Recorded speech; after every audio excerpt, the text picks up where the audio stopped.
सुंदर असं टायटल लिहितोय सगळ्यात अगोदर, ज्याचं नाव आहे कॅपिलॅरिटी. नाव काय आहे?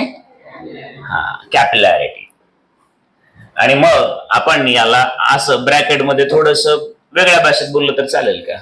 याला म्हटलं कॅपिलरी आणि त्याला म्हटलं त्याचं काम आहे, त्याची ऍक्शन. काही लोक राईज और फॉल शब्द वापरतात, काही लोक कॅपिलरी प्रोसेस शब्द वापरतात. म्हणजे सेम टॉपिकला खूप सारे टायटल आहेत, सेम टॉपिक आहे. उर्फ उर्फ उर्फ एकाच लेकराची खूप सारे नाव असतात ना, खूप सारे नाव असतात. तुमच्यातलं तर कोणीतरी असं असेल त्याला 3-4 असे नाव असतील, आणि कोणीतरी एक असेल गरीब त्याला एकच नाव असेल, बरोबर ना? ही प्राची, तिला एकच नाव, प्राची प्राची प्राची. तुम्हाला किती किती 2 तर असतील नाव? 3 आहेत का? एक माहित आहे मला, दुसरी तृप्ती, तृप्ती, तेजस्विनी, पुन्हा ऋतुजा, बापलो, आणखी दिदी, ताई, अक्का, बोक्का, असली काहीतरी असते ना, असे बरेच नाव असतात रे, सिरियसली. मग त्याच काहीतरी. मग आता मला सांगा, तृप्ती म्हणजेच कोण? तेजस्विनी. तेजस्विनी म्हणजेच कोण? ऋतुजा. ऋतुजा म्हणजेच कोण? अक्का. अक्का म्हणजेच कोण? ताई म्हणजेच कोण? बरोबर आहे की ना? अशी बरेच नाव. मग आता ह्यालाच खूप सारे नाव आहेत. चला आता सुरुवात करूया. मग नेमकं काय होतं तर सगळ्यात अगोदर आम्ही समजून घेऊया की what is mean bye capillary. तर कॅपिलरी आपल्या भाषेत तुम्ही काय म्हणाल? ए स्मॉल ट्यूब. बरोबर आहे का? STRAW, स्ट्रॉ लाईक ट्यूब असते. बरोबर आहे का? मग आपल्या पेनामधली जी कांडी आहे, रिफिल आहे, ती पण तेवढी छोटी असते ना, त्याला काय म्हणला तुम्ही? कॅपिलरी. मग बेसिकली ह्युमन बॉडीमध्ये मला असं वाटतं किंवा कुठल्याही प्राण्याच्या बॉडीमध्ये ज्या ठिकाणी ब्लड फ्लो होत असतं, एवढे मोठे मोठे पाईप असतात ना, एकदम छोटे छोटे असतात ना, बरोबर आहे की नाही? मग त्याच्यात पण मोठे आणि छोटे प्रकार असतील ना. जी मेन पाईपलाईन जाते हार्ट कडे ती मोठी असेल असं म्हणतात. अरे बरोबर आहे की नाही? अरे मला माझं बायो नव्हता, पण मी असं कुठं राहिलं, कुठे त्याला वेन्स म्हणतात, कुठं काहीतरी असं म्हणतात. शिरा, धमण्या मला होतं 8वी 9वी 10वीला. बरोबर आहे ना? कळलं का नाही? धमण्या होतं का नाही? मग शिरा आणि धमण्यामध्ये कोण मोठं कोण छोटं? बाबा शिरा छोट्या छोट्या असतील ना, धमण्या मोठ्या मोठ्या का? नाही तुम्हाला माहिती. मग तुम्हाला काय माहित आहे? ब्लड फ्लो होण्यासाठी काय असतं? शिरा असतात.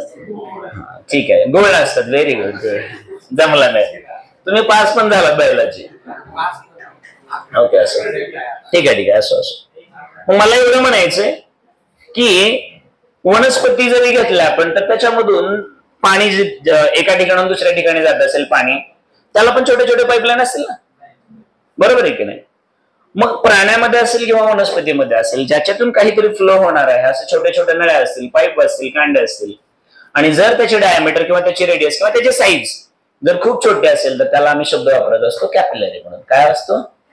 मग कॅपिलरिटी म्हणजे काय आहे? तर या कॅपिलरीचा गुणधर्म, या कॅपिलरीची ऍक्शन, या कॅपिलरीचं काम म्हणजे काय असतं? कॅपिलरिटी. लक्षात आलं का? मग कॅपिलरिटी म्हणजे नेमकं काय होतं? तर अगोदर आम्ही छोटासा एक्सपेरिमेंट करणार आहोत. काय करणार आहोत आम्ही? एक्सपेरिमेंट.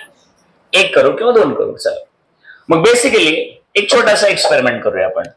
सगळ्यात अगोदर आम्ही एक काम करतो की एक भांड घेतो आणि एक मोठं असं भांड घेतो आणि या भांड्यामध्ये आम्ही पाणी ओतणार आहोत. काय ओतणार आहोत आम्ही?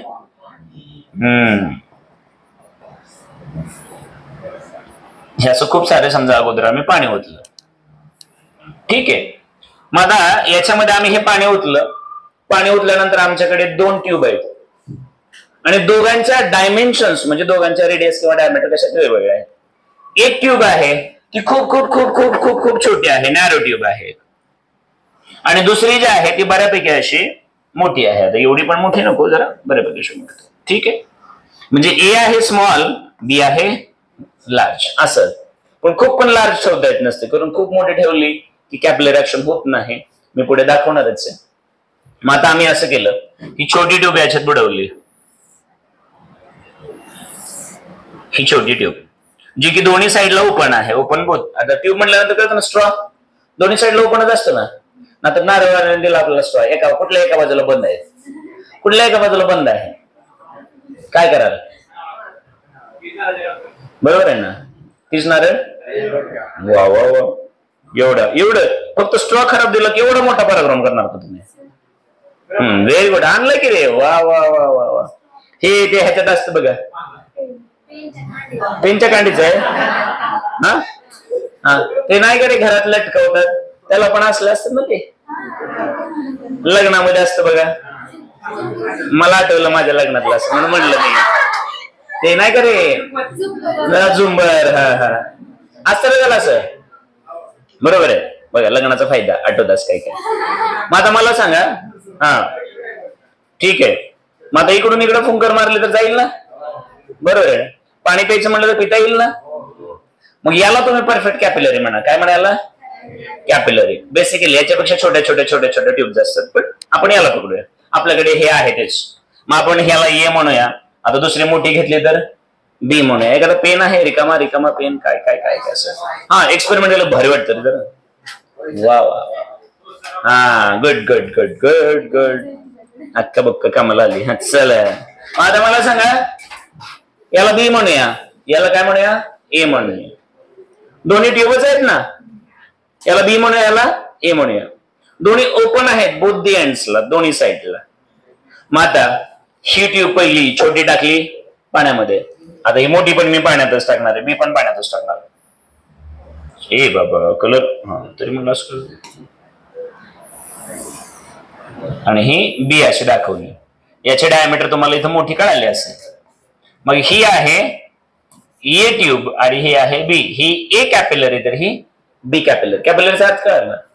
मग आता मला सांगा, या बाजूला ओपन आहे, वर पण ओपन आहे म्हटल्यानंतर हे पाणी या ट्यूब मध्ये जाणार का आतमध्ये? अरे जाणार का नाही? जोरात. मग आता बघा, पाणी ट्यूब मध्ये गेल्यानंतर बेसिकली तुम्हाला असं वाटतं की हे असं ट्यूब मध्ये जाऊन हे असं भरायला पाहिजे इथपर्यंत, बरोबर आहे का? हे पण असं पाणी इथं जाऊन असं भरायला पाहिजे, पण हे असं होत नाही बघा. तर ज्यावेळेस आपण त्या टब मध्ये या कॅपिलरीज इन्सर्ट करतो, इमर्स करतो, बुडवतो, त्यावेळेस तिथं तुम्हाला एक वेगळी ऍक्शन बघायला मिळते. तर ऍक्च्युअल मध्ये तुमची वॉटर लेवल ही आहे, बरोबर आहे का? तुमची वॉटर लेवल ही आहे.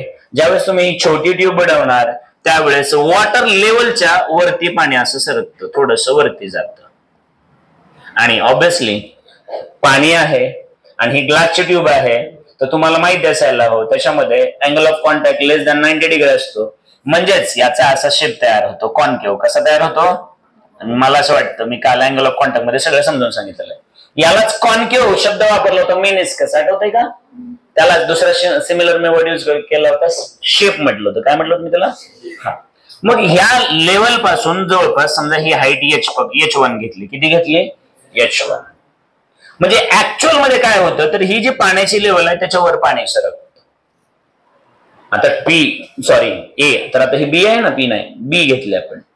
तर आता ही दुसरी ट्यूब घेतली, याच्यात पण पाणी सरकणार, पण आता म्हणजे इथं पण पाणी राईज होणार, पाणी वरती जाणार. आणि ही याची हाईट घेतली H2. तर आता तुमच्या लक्षात आलं असेल, H1 मी जास्त हाईट घेतली आणि H2 कमी हाईट घेतली, बरोबर आहे का? H1 मी असं म्हटलं, late H1 is greater than H2. काय समजलं बरं तुम्हाला? जेवढी ट्यूब छोटी असेल तेवढं पाणी जास्त वर सरकतं. लक्षात आलं का? जेवढी ट्यूब छोटी असेल तेवढं पाणी जास्त वर सरकतं. जेवढी ट्यूब मोठी होईल तेवढं पाणी पण वरती येणार, बरं का? नाही असं नाही. लक्षात आलं का? आणि मग बाळांनो, जर याच्यात पाणी टाकलं तर ही जी लेवल आहे त्याच्या वर पाणी सरकलं, म्हणून त्याला म्हणायचं राईज ऑफ लिक्विड म्हणायचं. काय म्हणायचं? पण कारण त्याचा angle of contact less than 90 degree. Imagine करा बाळांनो की याच प्रोसेस किंवा याच भांड्यामध्ये, भांड समजा तेच आहे आणि याच भांड्यामध्ये, याच वेसेलमध्ये आम्ही आता समजा बाळांनो आपण हे टाकले याच्यात. काय म्हणूया आपण? तर हे आता मर्क्युरी आहे समजा. काय आहे? मर्क्युरी आहे. ही मर्क्युरीची लेवल आहे, समजलं का? आता याच्यामध्ये ही पहिली ट्यूब आहे आणि ही दुसरी ट्यूब आहे, समजून घ्या रे सोन्यांनो. तर आता तुम्हीच विचार करा, याचा अँगल ऑफ कॉन्टॅक्ट थीटा जास्त मोठा असतो कोणापेक्षा? 90 डिग्री पेक्षा, बरोबर आहे की नाही? या केसमध्ये काय होईल वाटतं तुम्हाला? तर लिक्विड या ट्यूब मध्ये लेवलच्या वर जाईल का खाली येतं? खाली येत असते लिक्विड. कुठे येतं?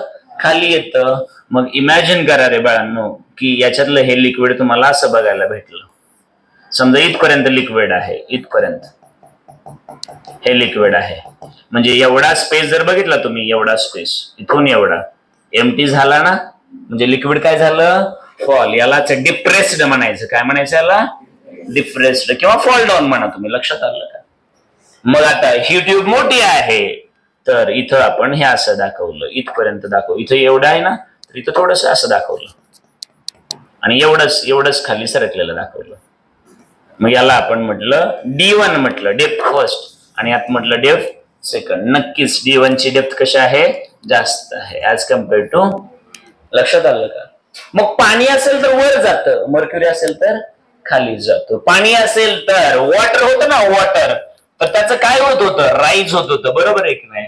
आणि मर्क्युरी जर असेल बाळांनो, तर त्याचं काय होत असतं? तो होत असतो डिप्रेस्ड. लक्षात आलं का? मग जर तुम्ही ट्यूब बुडवलंय लिक्विड मध्ये, जर तुम्ही ती ट्यूब इन्सर्ट केली त्या लिक्विड मध्ये, एक तर लिक्विड वर जातं किंवा खाली जातं. कोणाच्या? तर ऍक्च्युअल लेवलच्या. मग हे काय होत असेल, कसं काय होत असेल, त्या सगळ्या गोष्टी बघायच्या. तर सगळ्यात अगोदर तुम्हाला काय कळालं? तर माझ्या माहितीप्रमाणे तुम्हाला आतापर्यंत एक गोष्ट कळाली आहे, ती म्हणजे what is mean bye capillary. तुम्हाला कॅपिलरी कळालेलं आहे, बरोबर आहे का? तर कॅपिलरी मीन्स ए स्मॉल ट्यूब, बरोबर आहे का? त्यालाच तुम्ही म्हणू शकता लाईक स्ट्रॉ सुद्धा म्हणू शकता, किंवा ए हेअर लाईक स्ट्रक्चर असं सुद्धा काही लोक म्हणू शकतील. लक्षात आलं का रे सोन्यांनो?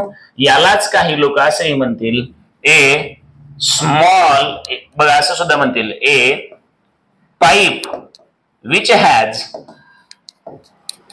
small diameter. मला असं वाटतं एवढी नावं पुरेशी आहेत. लक्षात आलं का रे बाळांनो? मग कॅपिलरी समजलं का?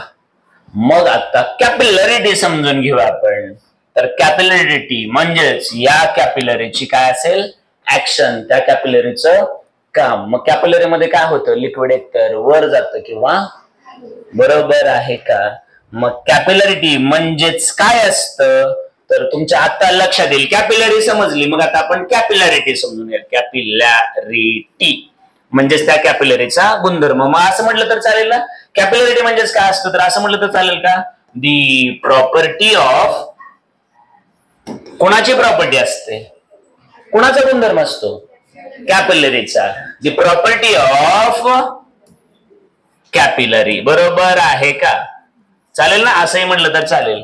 किंवा according to your notes, according to your data, capillarity म्हणजे काय असतं? तर मला कोणी सांगितलं होतं, दी राईज ऑर फॉल, बरोबर आहे का?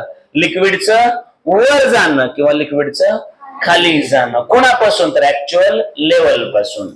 वर आणि खाली कोणापासून मोजलं जाईल? ऍक्च्युअल लेवल पासून ना.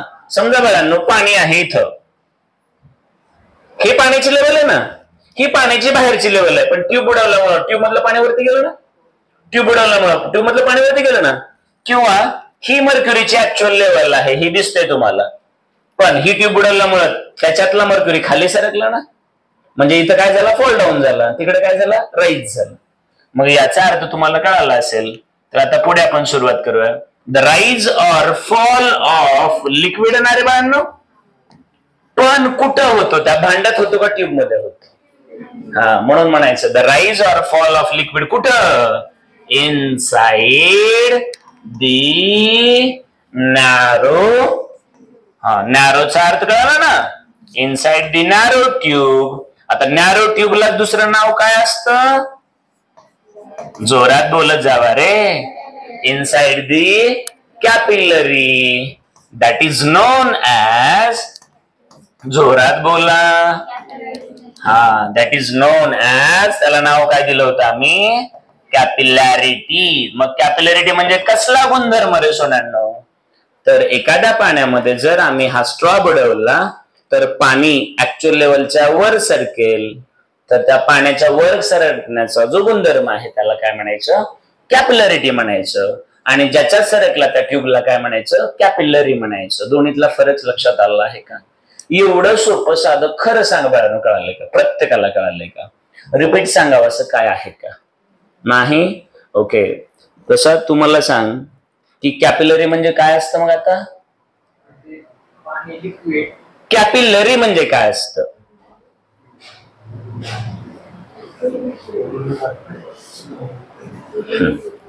मागे पाटील,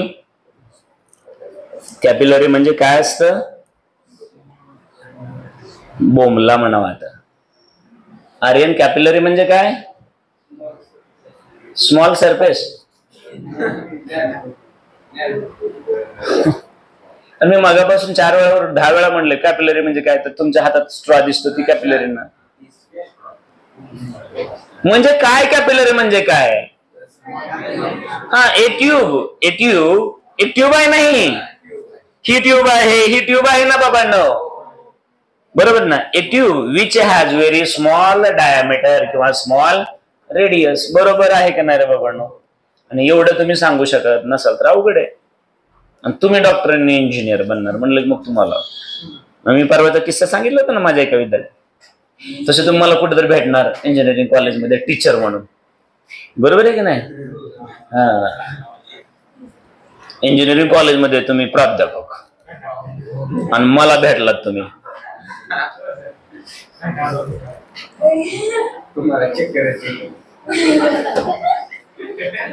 अरे साध्या विचार ना चक्कर येते सोन्या, मला बघितलंच तर मला डायरेक्ट अटॅकच येईल ना. तुम्हीच इमॅजिन करा ना, तुम्हीच इमॅजिन करा. आता ही आमची वैभवी, समजा ही आमची वैभवी कुठल्या तरी कॉलेजमध्ये शिक्षक म्हणून काम करायला लागली. विचार करा. आणि त्याच कॉलेजमध्ये प्रिन्सिपल झाली गीता.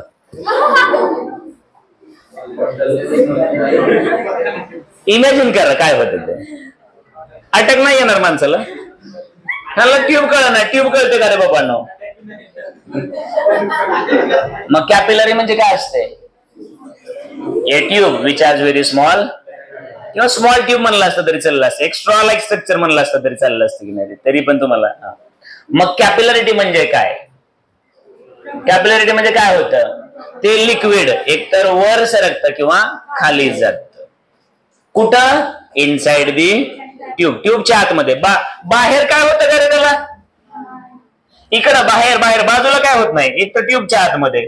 मग समजा हे पाणी आहे, हे पाण्याची लेवलला आहे. ट्यूब बुडवल्यामुळे पाणी वर जाईल, पण कुठलं? ट्यूब मधलं, बाहेरचं नाही. समजलं का रे सोनांनो?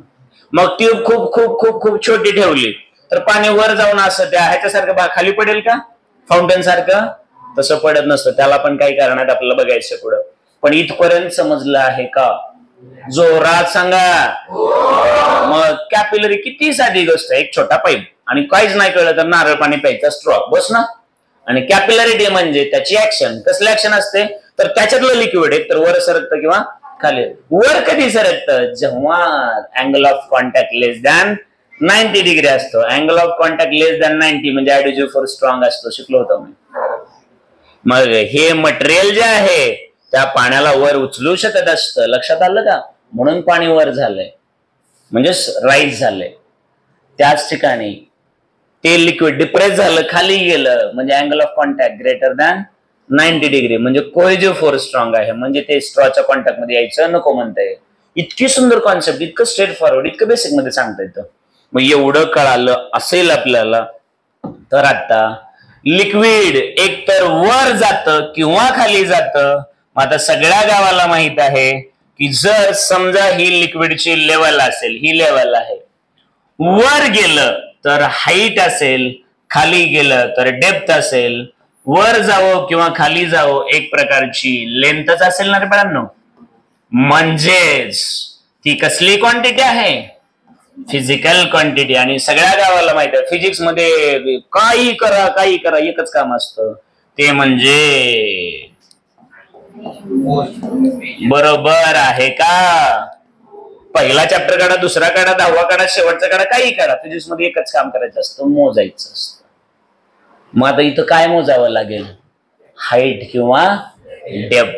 मग हाईट कोणावर डिपेंड असेल हे बघावं लागेल, आणि म्हणून याच्यामधलं दुसरं टायटल असतं राईज फॉर्म्युला किंवा असेंट फॉर्म्युला म्हणतात त्याला. काय म्हणतात?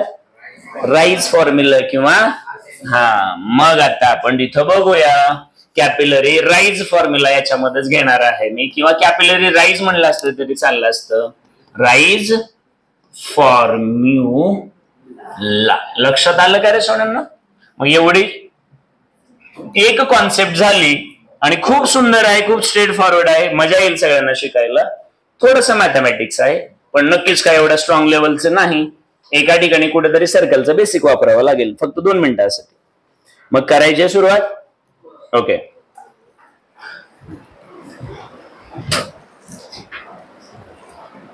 करायची सुरुवात. काहीतरी काढत होत. नाही, यांना पण विचारावं लागतं ना. अरे बाबा, लेडीज फर्स्ट असतो, अगोदर पोरींना विचारावं लागतं. अवघड आहे सगळं.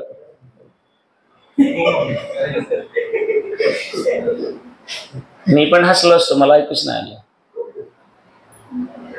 नाही, जास्तच मोठा जोक झालाय तेव्हा असं दातात पार असं हे दाबून हसतोय तो.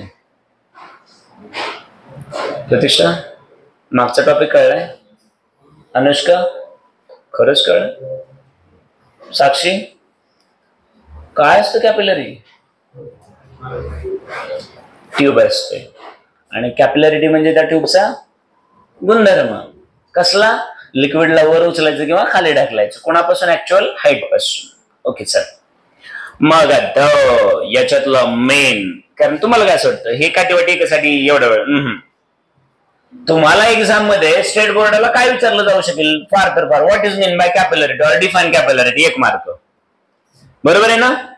स्टेट बोर्डाचं 1 मार्काला असेल. मग तिथं काय दिलं जाईल बाबा? तर हे असेल ना तिथं, the rise or fall of a liquid कुठं? Inside the narrow tube, that is known as capillarity. हे किती मार्काला असू शकतं?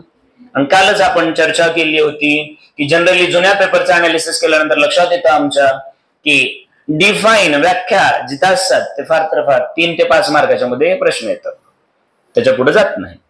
आणि तो आमचा विषयही नाही. मग आम्हाला माहित आहे कदाचित त्याच्यावरती एखादा स्ट्रॉंग प्रॉब्लेम विचारला जाऊ शकतो स्टेट बोर्डाला. नसेल तर सीईटी, नसेल तर नीट, नसेल तर जेई, नसेल तर ए, नसेल तर बी, नसेल तर झेड, कुठं ना कुठं असतं. ओके, मग चला, तुमच्या नोट्स बंद आहेत आणि आपण सुरुवात करतोय. Rise formula. आता राईज होणं म्हणजे ऍक्च्युअल लेवलच्या वर जाणं ना रे बाळांनो. मग समजा आता पृथ्वीची लेवल आपण ग्राउंड पकडलं ना, तर वर जात असेल तर आपण काय म्हणतो? हाईट. आणि खाली बोर घेत असेल तर आपण त्याला म्हणतो ना, ए किती उंच बोर घेतलं रे तू, किती उंच विहीर घेतली रे तू, असं बोलतो का? किती खोल घेतला, असंच ना. आता तुमच्यात असेल एखादा तर विचारा, तसं पण काय. कॅपिलरी राईज होणार, कॅपिलरी राईज होणार. मग मला सांगा, सेम कॅपिलरी फॉल पण असू शकतं ना. मग कॅपिलरी राईज किंवा कॅपिलरी फॉल असा वेगळा फॉर्म्युला घ्यायची गरज नाही. आदित्य, मी आता तुझ्याकडे येईल ते सांगायला तुझ्याकडे येईल आता. मग आता राईज फॉर्म्युला आहे म्हणजे याच्यातच फॉल सुद्धा असेल एकच. ते कसं आहे काय आहे योग्य वेळेने तुम्हाला सांगतो. तर आता आपल्याला काय करावं लागेल माहिती तुम्हाला? एक भांड घ्यावं लागेल, त्यात काय ओतावं लागेल? पाणी. आणि त्याच्यामध्ये बाजूला काय बुडवावं, त्याच्यात काय बुडवावं लागेल? एक स्ट्रॉ. त्या स्ट्रॉला तुम्ही काय म्हणणार? ट्यूब. म्हणजेच काय म्हणणार? कॅपिलरी. मग त्या ट्यूब मध्ये पाणी काय होणार? थोडस वर सरकणार. बरोबर. मग किती वर आलं ती त्याची काय झाली? हाईट. मग ती हाईट जी आहे ती कशा कशावर डिपेंड आहे हे आपल्याला शोधायचंय. लक्षात आलं का? नेमकं काय करायचंय, का करायचंय हे बघत जावं रे. बघ त्याच्या अगोदर जाऊ द्या, हे बोरिंग काम वाटायला मला. का? तरी फॉर्म्युला हे असं ते तसं, आणि फॉर्म्युला बनेल त्याच्यावर प्रश्न असतील, बोरिंग काम. कॅपिलरी वरतीच इंटरेस्ट क्रिएट करूया. इंटरेस्टिंग गोष्ट सांगतो तुम्हाला. तुम्ही कॅपिलरीचे खूप सारे एक्झाम्पल बघितले असतील. तुम्ही तुमच्याच घरामध्ये जे देवघर आहे त्या देवघरामध्ये कधी समई कधी आरती लावलेली असेल तुम्ही, किंवा मेणबत्ती पण बघितली असेल तुम्ही. मेणबत्ती वरच्या बाजूला जळत असते, मेन खाली असतं आणि तरी ते वरती जात असतं जळायला. आम्ही स्पेशली आम्ही खूप लहान असताना त्यावेळेस लाईटचा बराच प्रॉब्लेम, चार्जिंगचे बल्ब वगैरे नसायचे आणि त्या पिरियड मध्ये चिमण्या बनवायचे. म्हणजे एक दिवा असायचा ज्याच्यामध्ये एक बॉटल घेतली जायची आणि नक्कीच त्यावेळेस बॉटल एकाच प्रकारची मिळायची. त्यावेळेस खूप प्रकारच्या बॉटल नव्हत्या. हा ते कळतं तुम्हाला. तुम्ही एवढे भारी आहेत ना की मी आता इथं 100 वेळा कॅपिलरी ओरडलो, तुम्हाला कळलं नाही. म्हणून त्यावेळेस बॉटल वेगळ्या असायच्या. ही लगेच त्यांनी सांगितलं कशाच्या असतात लगेच, बरं का. तुम्ही बधीर नाहीत रे, जाणून बुजून तुम्ही एडी बनून पेढे खाता. सिरियस. मग आता मला सांगा, समजा ही अशी बॉटल आहे,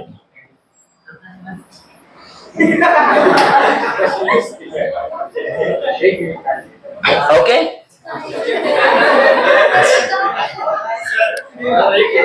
ऐका ना, मग याच्यात खाली हे असं रॉकेट टाकलेलं असायचं आणि याला एक म्हणजे होल केलेलं असायचं आणि त्या होल मधून एक अशी अशी वात सोडलेली असायची खाली आणि मग इथं ही पेटलेली आहे.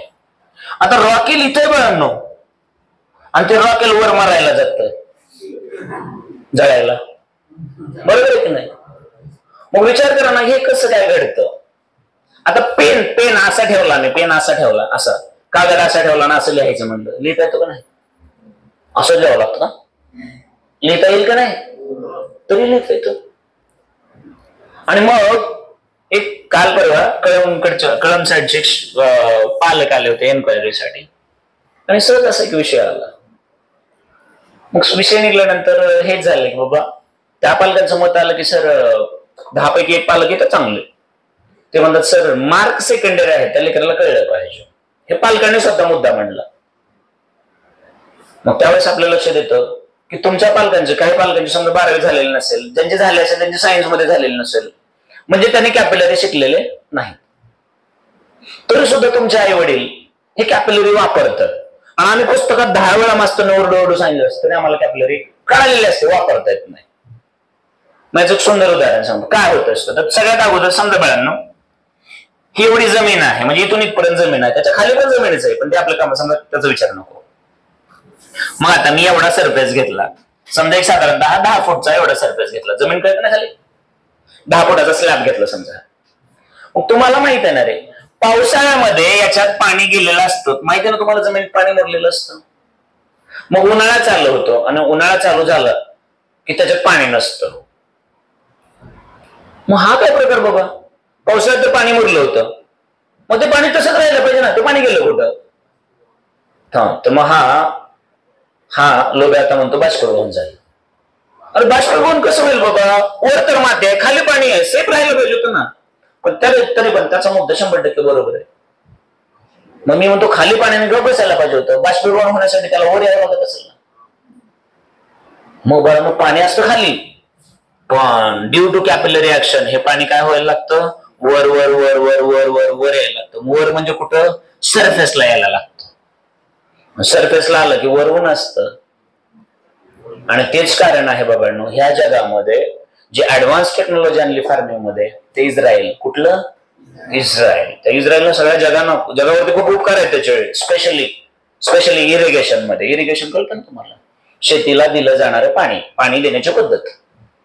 आज तुमच्या आमच्या शेतामध्ये जे ड्रीप आहे, जे स्प्रिंकलर आहे, मिनी मायक्रो नॅनो जे काय आहे, आणि ते करत असताना आज तुमच्या आमच्या शेतामध्ये जरी समजा एखादं कलिंगड लावायचं म्हटलं तर म्हणतात मल्चिंग टाका म्हणतात, बरोबर आहे की नाही.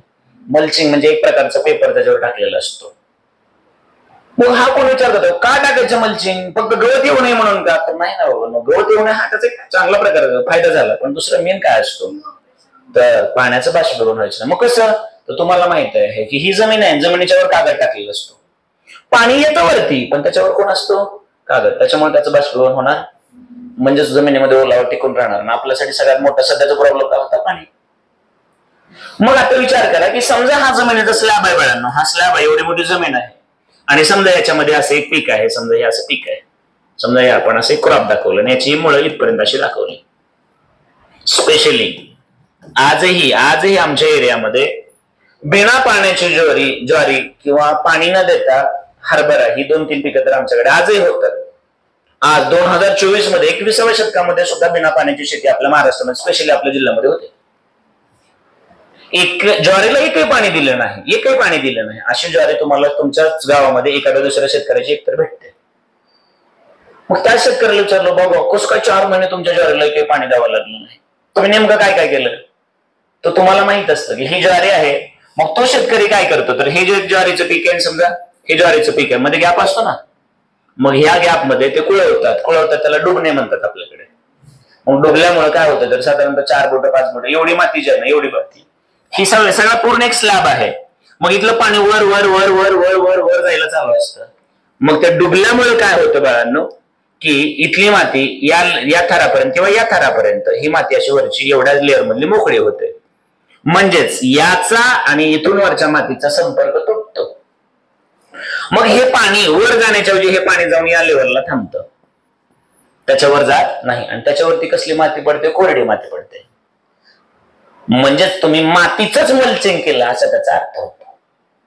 आणि त्याच्यामुळे जे पाणी वरच्या सरफेसवरती जाणार आहे ते पाणी, समजा तुमचं कुळव किंवा तुमचं डुबणं किती आहे, समजा 4 इंच आहे, तर जमिनीच्या 4 इंच येऊन थांबतं. आणि तिथं काय होतं, तर तुमच्या त्या पिकाची मुळं असतात तिथं, म्हणजे मुळापाशी येऊन थांबतं, त्याच्यावर येत नाही. कशामुळे, तर डुबल्यामुळं. आणि मग तुमच्या लक्षात येतं, वर तर माती कोरडी दिसते पण पीक मात्र खाली बऱ्यापैकी तुम्हाला त्या पिकाला पाणी भेटल्यामुळे पीक मात्र तिथं तेजदार दिसतं, हिरवगार पीक दिसतं. मग एवढं सुंदर आपले आई बाप, आपले चुलते, आपले आजोबा हे सगळं वापरत आले, पिढ्यानपिढ्या वापरत आले. आणि त्या लोकांनी नक्कीच बाळांनो कॅपिलरीचा स्टडी केलेला असणार आहे. आपण आपल्याच याच्यामध्ये समयी दिवा काही ना काही देवघरात लावतो, वात त्याची वरती असते, दिवा वरती असतो, तेल खाली असतो, वरती जातं ना ते, हे सगळं आपण बघतो. एवढं उंच झाड आहे, त्याला खालून पाणी गेलेलं आहे हे आपण बघतो. डोंगरावरती उन्हाळ्यात हिरवीगार झाड आहेत, खालून पाणी गेलेलं हे आपण बघतो. कधी मध्ये आपण बघतो एखाद्या घराला तडे गेलेले असतात, बरोबर आहे ना, तिथं सुद्धा आतमधलं मॉइश्चर बाहेर यायचा प्रयत्न केलेला असतो ना. एवढी सगळी उदाहरणं असतात. पेनातून शाई कशी बाहेर जाते हे सगळं कळतं मला. आणि मग एवढं सुंदर आम्हाला स्टडी करायला का बरं इंटरेस्ट येऊ नये? जे आमच्या जीवनाशी निगडित आहे, जे आमच्या लाईफशी निगडित आहे, ते आम्ही जर डेप्थ मध्ये स्टडी करायचं म्हटलं, डेप्थ याचा अर्थ कन्फर्म लँग्वेज, कन्फर्म लँग्वेज याचा अर्थ मॅथ्स. मग एकच जगामधली भाषा तुम्हाला एकदम डिटेल अनालिसिस सांगते, ती म्हणजे मॅथ्स. मग एवढा सुंदर टॉपिक जर आता चांगला स्टडी करायचा असेल तर काय वापरावं लागेल? एवढं सिंपल आहे. आणि म्हणून या ठिकाणी आम्हाला स्टडी करायचं आहे आणि तो मॅथमॅटिकल आहे करायचा. मॅथमॅटिकल केला की आम्हाला काय मिळणार आहे, की तो ऑब्व्हियसली त्याला तुम्ही म्हणता फॉर्म्युला मिळत असतं. मग आता थोडस सिस्टमॅटिकली बघायचं एकदम व्यवस्थितपणे, की आता एक समजा आम्ही मोठं बऱ्यापैकी मोठं असं समजा इकडे एक भांड घेतलं, समजा एवढं मोठं घेतलं आणि याच्यामध्ये आम्ही हे सुरू असं पाणी ओतलं. समजा पाण्याला कलर आपण पाण्यासारखा देऊ, हे समजा असं पाणी आहे. आणि तुम्हाला काही गोष्टी थोड्याशा ऍझ्युम करायच्या, थोड्याशा. मी काय सांगतो ते सुरुवातीला नीट बघा. आता याच्यामध्ये मी एक ट्यूब बुडवणार, त्याला काय म्हणणार तुम्ही? कॅपिलरी म्हणणार. त्याला काय म्हणणार तुम्ही? समजून घ्यायचं सगळं एकदम सस्पेंड. मग समजा बघा, मी याच्यामध्ये अशी ही ट्यूब बुडवली, ही ट्यूब बुडवली ही कॅपिलरी ट्यूब आहे. समजा ही ट्यूब बुडवली की याच्यातलं पाणी वर सरकणार आहे, पण ते वर काय येणार आहे हे स्टडी करायचं आपल्याला. आणि त्यासाठी 2 गोष्टी रिस्पॉन्सिबल असतील. एक असेल तिथलं सरफेस टेन्शन आणि दुसरा असेल त्याच्यामधले ऍडेझिव्ह अँड कोएझिव्ह फोर्सेस. लक्षात आलं का? मग आपण म्हणूया adhesive and cohesive forces. Surface tension, adhesive and cohesive forces, या सगळ्या गोष्टी रिस्पॉन्सिबल असतील पाणी वर जाणार आहे का खाली जाणार आहे त्यासाठी. मग आता सुरुवातीला समजा ही फक्त आणि फक्त बुडवलेलं आहे आणि याच्यावरती सगळं आपण पॅक केलंय, याचा ऍटमॉस्फिअरचा संबंध नाही असं ऍझ्युम करूया आपण. किती वेळासाठी? फ्रॅक्शन ऑफ सेकंदासाठी. याच्यावरती आता ऑब्व्हियसली एअर असेल ना, आपण फ्रॅक्शन ऑफ सेकंदासाठी असं ऍझ्युम करूया की याचा त्याचा संबंध नाही, म्हणजे ऍटमॉस्फिअरचा त्याचा संबंध नाही असं ऍझ्युम करूया. मग असं ऍझ्युम केलं बाळांनो तर तुमच्या लगेच लक्षात आलं असेल की इथं हा वरचा पॉइंट घेतला मी, याला थोडस आता येलो कलर मध्ये देतो, पॉइंट दाखवतो येलो कलर मध्ये. मग इथे एक पॉइंट घेतला, हा पॉइंट घेतला, त्याच्या इमिजिएटली खाली एक घेतला, आणि या दोन्हीमध्ये खूप खूप खूप खूप निग्लिजिबल डिफरन्स आहे दोन्हीमध्ये. तर जवळजवळ प्रेशर सेम पकडू शकतो मी. अरे एकच मॉलिक्युल असेल तर एका मॉलिक्युल काय जास्त वेट होणार आहे का? म्हणजे वर पाण्याच्या वरती इमिजिएटली वरती आणि थोडंसं खाली, म्हणजे दोन्हीत निग्लिजिबल फरक घेतला. तर इथं प्रेशर पी असेल तर खाली पण प्रेशर, इथं प्रेशर पी तर खाली पण प्रेशर. मग तुम्हाला नक्कीच माहित आहे की आता हे पाणी फक्त याच्यासोबत हे असं बनलेलं असेल, म्हणजे त्याने एक कॉन्केव्ह मेनिस्कस असं शेप फक्त तयार केलं असेल, बरोबर आहे का? याच्या इमिजिएटली वरती तर इमिजिएटली खाली सगळीकडे पी पी असं प्रेशर असेल, बरोबर आहे का नाही? बरोबर आहे का नाही? पण तुम्हाला मला माहित आहे की इथं पी आहे, इथं पी आहे, इथं पी आहे, इथं पी आहे, इमिजिएटली ऍटमॉस्फिअर ह्या लेवलला असल्यामुळे इथं पी आहे, इथं पण पी आहे, पण याच्या एक्झॅक्टली खाली हा शेप असा आलाय ना, बरोबर आहे का? मग तुम्हाला माहित आहे याचा अर्थ या बाजूला प्रेशर जास्त आणि इकडे प्रेशर कमी असतं, हे तुम्ही शिकलात ना. मग मला सांगा, जर बाळांनो हा एक पाण्याचा ड्रॉप असेल किंवा एअर बबल असेल, तरी आतमधल्या बाजूला प्रेशर आणि हे बाहेरचं प्रेशर, तर pressure inside minus pressure outside हे तुम्हाला एका सरफेस साठी 2t डिवायडेड बाय याची रेडियस r असं असणार बाळांनो. मग याचा अर्थ इथं तुम्हाला प्रेशर, इथं जर पी असेल तर हे जास्त झालं, इथं कमी असेल ना. मग इथं पी आहे, समजा इथं 100 आहे तर इथं कमी आहे, किती ना कमी असतं तर तुम्हाला माहित आहे इथं प्रेशर इनसाइड एवढं असेल तर हे outside plus 2t bye r असतं, बरोबर आहे का? मग हे बाहेरच्या बाजूला नेमकं किती असेल तर तुमच्या लक्षात आलं असेल की या ठिकाणी मी जर हे असं दाखवलं, एवढी ट्यूब घेतली अशी, तर इथं प्रेशर किती आहे, तर इथं जेवढं आहे P minus 2t bye r करावं लागेल, बरोबर आहे का? इथं 100 आहे तर त्याच्यातून 2t r एवढं मायनस केलं इकडे येणार ना. आणि कळलं नसेल तर इकडे बघायचं, परत एकदा बघायचं, नीट बघा रे बाबांनो. हा समजा वॉटरचा एक ड्रॉप आहे, हा काय आहे एक वॉटरचा, आतमधल्या बाजूला प्रेशर इनसाइड म्हणाल, बाहेरच्या बाजूला प्रेशर कुठल्या बाजूला जास्त असेल, इनसाइडला. मग pressure inside minus pressure outside is equal to 2t divided by, मग therefore inside pressure is equal to काय येईल, तर outside pressure plus 2t by, therefore outside pressure is equal to काय येऊ शकतं, आउटसाइड प्रेशर म्हणजे inside pressure minus 2t divided by. मग ही कर्व आहे म्हणजे ही बाहेरची बाजू ना, मग बाहेरच्या बाजूला किती येईल, तर याच्या बाजूला जेवढं आहे त्याच्यापेक्षा मायनस 2t, म्हणजे हे कळालं आहे का? नक्की कळालं आहे का? सगळ्यांच्या डोक्यात घुसलंय का हे सगळं? मग हे एवढं येण्यासाठी ही 2t डिवाइड बाय r हे कुठनं आलं, याच्यासाठी एक्सेस प्रेशर साठी 2 दिवस घालवले, आठवतंय का? एक तुमच्या अकॉर्डिंग टू बेसिक नोट्स, पण तिथं तुम्हाला मॅथ कमी होतं आणि डायरेक्शन भरपूर होत्या. त्या दिवशी तुमचे चेहरे बघण्यासारखे होते, तुम्हाला ते तेवढं चांगलं कळलं नाही. मग तेवढं चांगलं कळलं नाही की आपण ती मेथड काढून टाकली आणि मग आपण लॅपलास मेथड घेतली होती. लॅपलास मेथड मध्ये भलेही मॅथ थोडस ओके, पण डायरेक्शनचा वगैरे काय घोटाळाच नव्हता. त्या दिवशी तुम्हाला एकदम चांगल्या पद्धतीने सांगितलं, एकदम एक टॉपिक 2 वेगवेगळ्या पद्धतीने समजून सांगितलेलं आहे.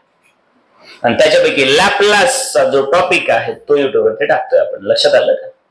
मग आता तुमच्या लक्षात आलं असेल, इथं पी आहे, इथं पी आहे, इथं पी, इथं पी, इथं पी, पण इथं कमी येणार आहे प्रेशर. मग आता जगाचा नियम माहिती आहे तुम्हाला, इकडं प्रेशर जास्त आणि इथं कमी असेल तर तिकडून हवा इकडे येणार, आणि इथं प्रेशर जास्त आहे आणि तिकडे कमी आहे तर इकडून, म्हणजे फ्लो कुठून कुठं होत असतो, तर जास्त प्रेशर कडून. एवढा जगाचा साधा नियम कळतो ना तुम्हाला, कुठलाही फ्लो जास्त प्रेशर पासून कमी कडे होतो. मग आता तुम्ही मला सांगा, इथं प्रेशर जास्त, इथं प्रेशर जास्त, इथं कमी, मग इकडचं पाणी मध्ये ट्यूब मध्ये जायला चालू होईल ना. ट्यूबच्या बाजूला प्रेशर जास्त आहे आणि ट्यूब मध्ये प्रेशर कमी झालं, मग जास्त प्रेशर कडून कुठे जायला चालू होईल, ट्यूब मध्ये. मग इकडून पण इकडे ट्यूब मध्ये, इकडून पण ट्यूब मध्ये, मग ट्यूब मधलं पाणी वर सरकायला चालू होईल. लक्षात आलं का होत असतं ते? आणि मग बाळांनो, ज्या वेळेस आपण याला एक्सपोज करणार ऍटमॉस्फिअरला, त्यावेळेस याच ट्यूब मध्ये तुम्हाला हीच गोष्ट अशी बघायला मिळत असते. नीट बघा रे सोनांनो. आणि मग ही तुमची लेवल आहे, याच्यावरती समजा हे असं पाणी जाऊन बसलं, ह्या लेवलच्या वर एवढं पाणी समजा सरकलं तुमचं, एवढं एवढं एवढं एवढं एवढं एवढं पाणी सरकलं. तर ही तुमची हाईट असेल ना रे बाळांनो. पण वरती सुद्धा तुम्हाला मेनिस्कस असाच बघायला मिळेल ना. बरोबर आहे का? लक्षात आलेलं आहे का रे बाळांनो? कळलं का तुम्हाला? समजतंय का? मग या केसमध्ये आर म्हणजे नेमकं काय आहे? तर आर म्हणजे ट्यूबची रेडियस नाही, आणखी कॅपिटल आर म्हणजे हा जो मेनिस्कस दिसतो, हा जो शेप दिसला होता तुम्हाला कसा, तर हा या शेप मध्ये तुम्हाला जो कॉन्केव्ह शेप मध्ये पाण्याने जो शेप केला कोणासोबत, तर त्या ट्यूब बरोबर, तर याची रेडियस ही आर असते. लक्षात आलं का? कळलं का? मग आता हे कॅपिटल आर आणि स्मॉल आर म्हणजे या ट्यूबची रेडियस असेल, जी की एवढी रेडियस असेल. लक्षात आलं का? तर ऍटलिस्ट इथपर्यंत सोबत आहात का? समजलंय का? पाणी वर का जात असेल त्याचं रिझन तुम्हाला समजलंय का? दोन्ही प्रेशर मध्ये एवढा 2T डिवाइड बाय आर एवढा का फरक पडत असेल? मग इथं कमी आहे तिकडे जास्त का असेल? कारण कॉन्केव्ह शेप कर्व कुठल्या बाजूने झाला, या सगळ्या गोष्टीसाठी एक्सेस प्रेशरचा पॉइंट आठवला का? आपण सगळे सोबत आहोत का? एक जरी एवढा गर्दीतला मागं राहिलं ना तर अर्थ होत नाही. म्हणजे एवढी बडबड करून त्याला म्हणजे फायदा होत नाही, कारण कोणीतरी मागं राहावं, पण ते दुसऱ्याला म्हणणार मला कळालं नाही. मग कळालं नाही म्हणजे क्लासमध्ये निगेटिव्हिटी, तसलं वातावरण नको आपल्याला. मी हे डबल सांगू का? जोरात सांगा. मग तुम्हाला कळलंय का? मी डबल सांगू? जोरात बोला ना, कुठलं तरी. सगळ्यांना समजलंय? ओके. मग आता तुमच्या लक्षात आलं असेल इथं प्रेशर कमी आहे. किती ना कमी आहे? 2T डिवायडेड बाय आर एवढं ना कमी आहे. मग बाजूला जास्त आहे, इकडे जास्त आहे, इथं कमी आहे, म्हणून हे पाणी ट्यूब मध्ये जाणार आणि ट्यूब मधलं पाणी वरती सरकणार, म्हणून त्या पाण्याची हाईट वाढणार, ज्यालाच तुम्ही म्हणलेला आहात राईज म्हणलात. बरोबर आहे का? लिक्विड राईज झालं कुठं? ट्यूबच्या बाहेर का ट्यूब मध्ये? ट्यूब मध्ये. त्या ट्यूबला काय नाव दिलं होतं? कॅपिलरी, म्हणून त्याला म्हटलं जातं कॅपिलरी राईज. लक्षात आलं का? त्यालाच नाव दिलं जातं कॅपिलॅरिटी, ऍक्शन ऑफ कॅपिलरी. इथपर्यंत समजलं आहे का?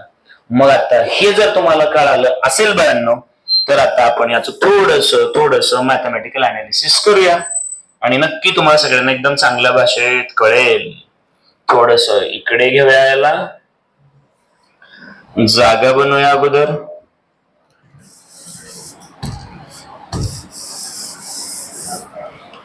एकदम व्यवस्थितपणे फक्त बघून घ्या. इथपर्यंत जर तुम्हाला समजलं असेल सगळ्यांना एकदम चांगल्या पद्धतीने, तर आता नीट बघायचं बाळांनो की आता हे पाणी वाढत वाढत वाढत वाढत वाढत वाढत गेलं आणि एका हाईट पर्यंत गेलं आणि आता हा पॉइंट बघितला तुम्ही. आता माझा साधा सोपा प्रश्न आहे की आता इथं प्रेशर पी आहे, इथं प्रेशर पी आहे आणि हे पाणी इथपर्यंत जाऊन बसलेलं आहे, आता याच्यावर पाणी जात नाही. मग आता इथून इकडे पाणी येणार नाही, इथून इकडे पण पाणी येणार नाही. आता हाईट वाढणार नाही, म्हणजे इथलं प्रेशर पी असेल, इथलं पी असेल, तर आता इथलं सुद्धा किती झालं असेल? बरोबर आहे का नाही? तर सेम झालं असेल तेव्हाच पाणी वरती जाणार नाही. जर इथलं कमी असेल तर आणखी हाईट वाढतच राहील ना. मग आता हाईट वाढायची बंद झाली, म्हणजेच हे इथलं प्रेशर पी, हे पण प्रेशर पी, हे पण प्रेशर पी, असंच होईल ना रे बाळांनो.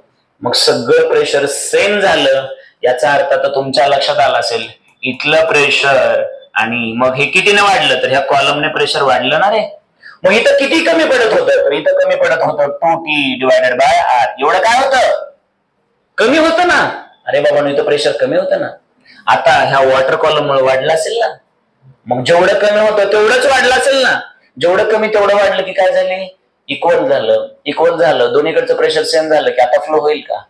मग आता इकडून पाणी आतमध्ये जाईल का? म्हणजे हाईट वाढेल का? हाईट वाढायची थांबली म्हणजेच बाळांनो हे कमी पडणारं प्रेशर कोणी दिलं असेल, तर या लिक्विडच्या कॉलमने, आणि रो एच जी एवढं ते प्रेशर असतं.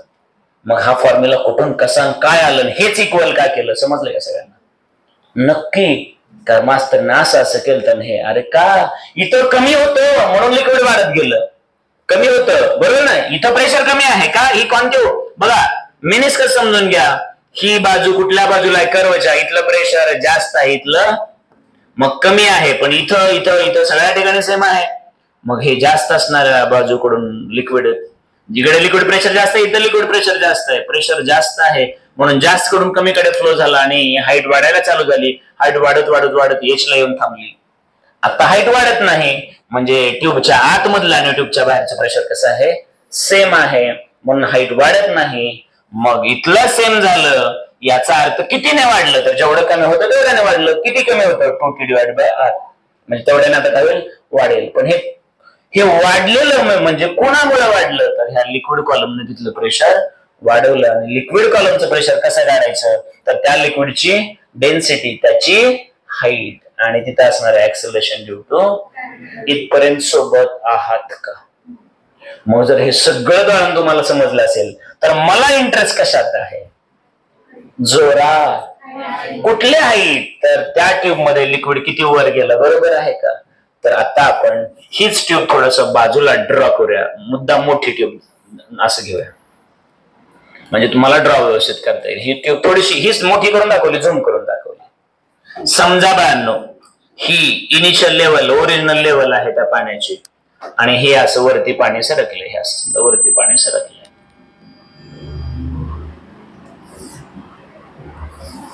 आणि इमॅजिन करा की या ठिकाणी हे सेंटर आहे, म्हणजेच या मेनिस्कसचं, तर ही रेडियस r असेल, किंवा हे r असेल, किंवा हे r असेल. लक्षात आलं का? मग r काय आहे रे बाळांनो, रेडियस ऑफ शेप किंवा मेनिस्कस ना, आणि small r radius of tube. लक्षात आलं का? मग हे स्मॉल r इथं जर दाखवलं तर ही या ट्यूबचे असेल. लक्षात आलं का? दोन्ही वेगवेगळ्या, कळलं ना? हा शेप, याच्या खाली हे सगळं पाणी भरलं, हे पाणी पाणी पाणी पाणी पाणी पाणी पाणी पाणी पाणी पाणी असं भरलं. तर आता मला सांगा बाळांनो, या पॉइंटला काय म्हणाल तुम्ही? जोरात, पॉइंट ऑफ. अरे बाबांनो, खालून पाणी गेलं ना हे सगळं, ह्याच्या खाली पाणीच नाही सगळं. मग सगळ्यात वरच्या ताराला हे पाणी आहे ना तुमचं, आणि इथं या ट्यूब सोबत या लेअरचं पाणी इथं आलं, म्हणजे याला तुम्ही म्हणाल पॉइंट ऑफ कॉन्टॅक्ट. मग मला सांगा, आता हे मी असं दाखवलं, इथून एक टँजंट ड्रॉ केली, तर हा तुमचा काय होईल, अँगल ऑफ कॉन्टॅक्ट, बरोबर आहे का? मग मी याला असं म्हटलं थीटा, चालेल का? इथला अँगल दाखवला, आणि मग इकडून मी याला ही अशी रेडियस r दाखवली, चालेल का? मग आता मला सांगा, हा थीटा आहे तर हा पण थीटाच असेल का? काय म्हणतील, नाही कळलं आम्हाला. मला सांगा सोडांनो, इथं हे 90 डिग्री आहे ना, मग ह्या मेनिस्कस साठी हा एक सर्कलर आर्क असेल ना, आणि ही त्याला टँजंट आहे, मग ही त्याची रेडियस आहे. रेडियस आणि टँजंट मध्ये हे किती असतं? मग आता तुम्ही मला सांगा की हे थीटा, तर हे थीटा होतं का नाही? जोरात.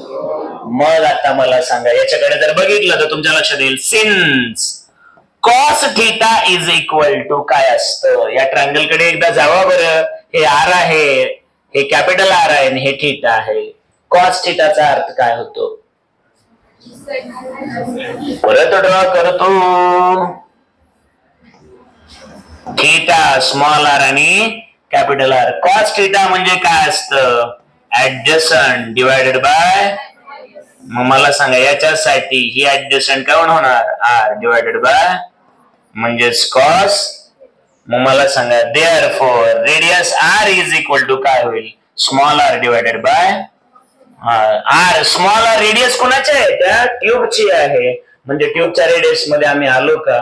मग ज्या ठिकाणी r होतं त्या ठिकाणी तुम्ही काय ठेवू शकता बघा? आता small r divided by cos theta. Theta म्हणजे कोण? तर angle of contact. Small r म्हणजे कोणाची रेडियस? तर त्या ट्यूबची रेडियस. सगळं तुम्हाला समजलेलं दिसतंय. आता तुम्ही मला सांगा रे, आपण एक छोटस काम करायचं ठरवलं, त्याच्यामध्ये नीट बघायचं. सिन्स इकडे मी असं उलट लिहायचं म्हटलं, रो एच जी म्हणजेच pressure due to liquid column, कळले ना? That is equal to 2t divided by. Equal झालं तेव्हाच पाण्याची हाईट वाढायचं थांबलं, बरोबर आहे की नाही?